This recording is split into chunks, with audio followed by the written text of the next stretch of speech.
to a crime. So that's what now we're looking at doing, to criminalize the failure to report, all right, any incident of domestic violence. So meaning that teachers will be charged with failure to report an incident of domestic violence that they have captured in their workspace and also in the classroom and so on.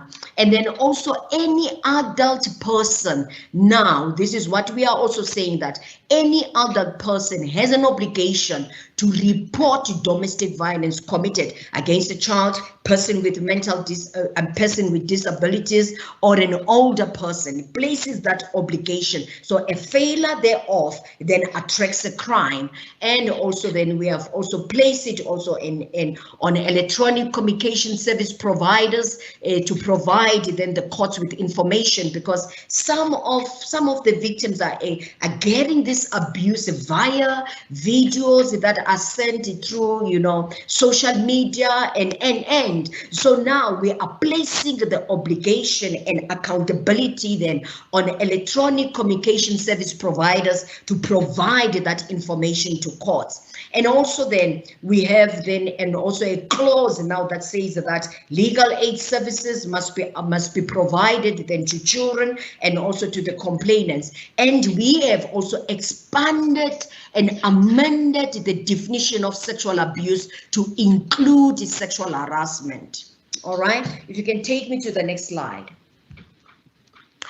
We have also now made it very, very easy, all right, for the educators. Remember that we place an obligation on the educators and also and any person, all right, because what the bill is saying is that it doesn't matter who you are, as long as you have a material interest in the well-being. So as a neighbor, you can go and apply for a protection. As a friend, as a brother, as a parent, you can do that. But now we're making it easy even for you as a third-party applicant, that you can make then these applications online. It's something that we have already started, and I'm leading then the process then that is developing that online application solution, so that by the time that the bill is assented into law, we already have the online applications for protection order. It's going to be making it easy now, because at your safety, you'll be able then to make that application. As a teacher, you don't have to leave your classroom. Open your laptop and then you apply for protection order on behalf of the child, or on behalf of a friend or a colleague that is at your workplace. If you can take me to the next slide. And this is all about enhancing that accountability. So now the DG of Department of Basic Education, we have a clause that we have put in this bill that places a responsibility on this DG to develop the national directives, and these national directives must have a clause that speak to that encapsulate a provision that speaks to adequate to disciplinary measures against non-compliance. So what it means is that now, in addition to your GBV, a national policy framework, I know of it because it was presented in one of the committees that I chair. So now we are saying that you must then develop the national directives that will be for the entire fraternity of educators, and any educator that fails to comply with the national directives that are aligned to the Domestic Violence Act, and then disciplinary measures must be taken against that educator, and so on. As we have seen here, that then it goes on. We have expanded now the stakeholders that must take responsibility in stopping domestic violence. The DBE is the Department of Home Affairs, DSD, DHET, and END. So all of them now have that provision that is in the Domestic Violence Amendment Bill. So so as to ensure that then there is that intersectoral, multi-sectoral implementation of the laws that relate to GBVF in our country. Now we can take me to the next slide. Now coming now to the next bill, which I'm going to be very short with this one. It is a bill. Remember that women were saying that we need to strengthen the bail provisions. We need to strengthen and also the sentencing provisions and so on. So, but there's one thing that I would like to say here, all right, in passing, is that we have a constitution, all right. I did not include this slide here, but it's something that I would like to share with everybody here. We have a constitution that's got section 35. Section 35 of the constitution, it protects the rights of the accused persons, the arrested, and all right. So then the same constitution, it has section 9 that promotes then gender equality, that says that everyone is equal before the law and has the same and the benefit of law. So it is a clause. It's an equality clause that we find in the constitution, all right. And then the same constitution, section 12, then it says that no one must be subjected to any form of violence, all right. So and then you have all other rights then that other speakers have spoken about, you know, human dignity, right to life, and but then there's a huge lacuna that is in our constitution, something that I say in every platform that I get, I said it a number of times also before Parliament, that it's a huge lacuna that cannot be remedied by any piece of legislation, because the constitution is the supreme law of our country. So then there is no provision in the Bill of Rights that speaks then, that has dedicated rights, for the victims of crime, all right? So if you have a provision that's got dedicated rights for the accused person, meaning that anyone then who is charged with a criminal offense, you have a right to be taken out on bail, you have a right to legal representation, fair trial, and so on, all right? And those are your constitutional rights.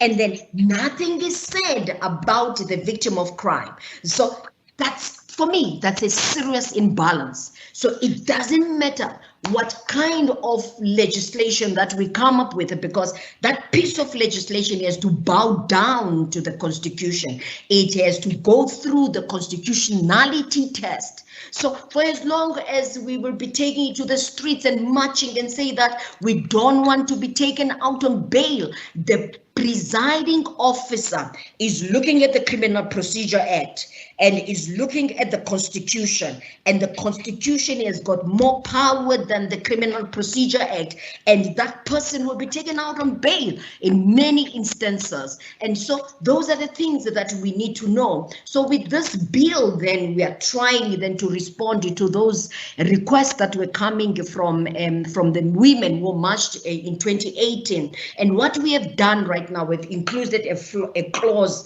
that says that the prosecutor then must place on record the reasons for not opposing a bail application, and this is for the cases then that relate to GBVF. But as I'm saying that, for as long as there is nothing in the Constitution that speaks and protects, safeguards, and entrenches the rights of the victim of crime, we'll still be losing.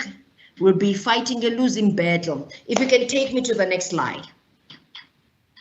So the next one then, it is about then is the criminal. The third bill is about amending Chapter 6 of the Criminal Law, Sexual Offences and Related Amendment Act, and this one is the Amendment Act Amendment Bill. All right, so it is this chapter then that is so relevant to you. All right, and we have written a number of letters. One of my motivations for me to come in here and present it was because of this one. All right, because we have section 45 of this act, all right, that places a responsibility on all the employers who have employees that are at service point that expose them to children and persons with mental disabilities. So the Department of Basic Education is the key employer, all right,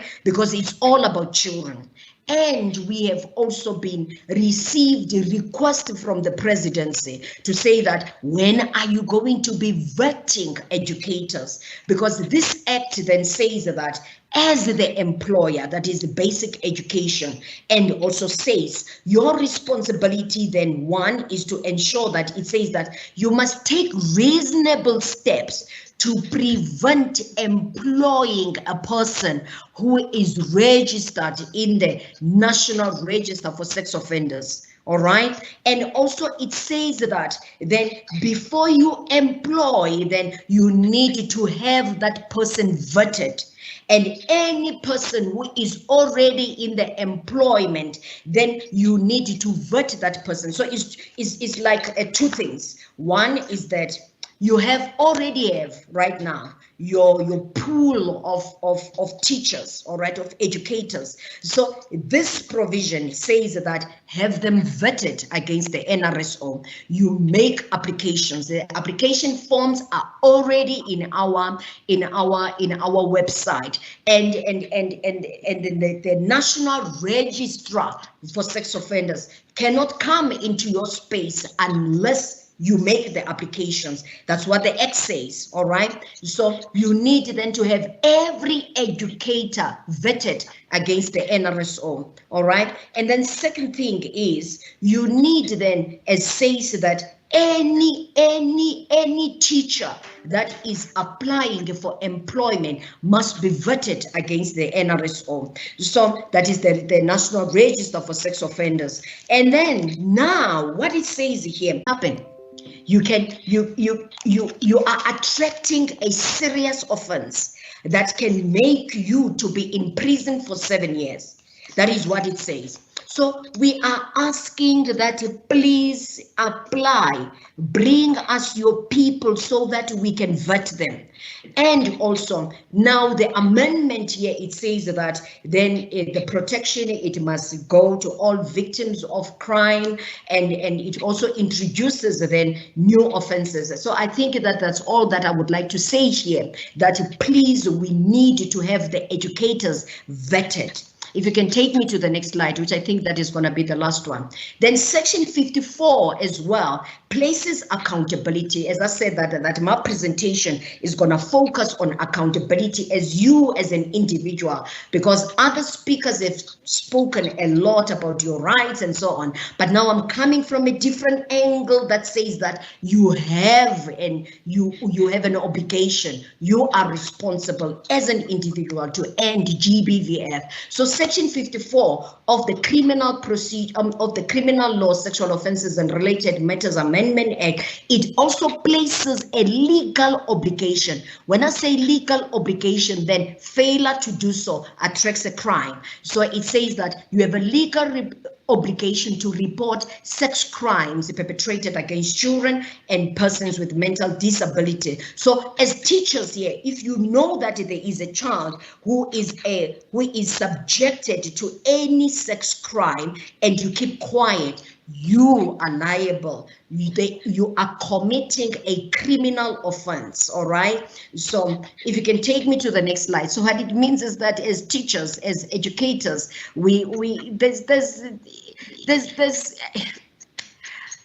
should somebody go to a radio station and talk about all these provisions? I'm telling you, it will kick a dust. But we need them to work together so that we don't have many teachers, many educators that are charged. All right, so these are basically just the services that I'm saying that we need to look into. The screening, these are in the Domestic Violence Amendment Bill, that there should be screening. So meaning that your policies must include then screening is in the amendment bill. So there must be counseling services that a work environment must provide, a risk assessment that should be done. Fortunately, the risk assessment for domestic violence, we developed it with DBE, all right? So it's available, I can make it available to any person, all right? Safety planning, we also developed it with DBE, but now the question is DBE implementing the safety plan? Is DBE implementing the risk assessment that we developed with, all right? So any referral party applications for protection orders, as I have said, that you carry the responsibility of making applications for protection orders on behalf of the colleagues, on behalf of the children, and so on. And also information and ensuring that your policies also encapsulate accessibility to information, language, and so on. And also then there are disciplinary measures that are taken against the perpetrators. You can take me to the, I think this one is the last one. Now, if we want to stop GBVF, now, we as women, I'm talking to women now because it's during the Women's Month, all right? We need to break the silence. We need to lift the shame. We as women, we talk a lot about recipes and so on, perfumes, lipsticks, makeup. Let's talk about GBVF and lift the shame and stop stigmatizing one another. Secondly, we need to shift the blame where it's supposed to be. The blame is supposed to be with the abuser and not the abused. If we can take this and build it and place it in our minds, I have put it, it must be in the mind all the time, that as I'm coming to work, I'm here to break the silence, I'm here to lift the shame, I'm here to shift the blame to where it is supposed to be. And take me to the next slide, which is my last. Then the last thing is we need to be accountable as individuals and join the campaign that I choose, hashtag, I choose to challenge. Gender inequality, sexual harassment. I am going to be the change agent. I don't mind what people are saying, but I am here to make a difference in my workspace, as I have started in my family, in my engagement, social engagements, and so on. I need to say that this I am not going to tolerate. I'm gonna be the change agent. Should we have this attitude, I'm telling you, we will stop the trauma that is in our streets, the trauma of GBVF that is in our schools, because schools right now are the breeding spaces for violence, which is quite a sad situation. That takes me to the end. Thank you, Chairperson.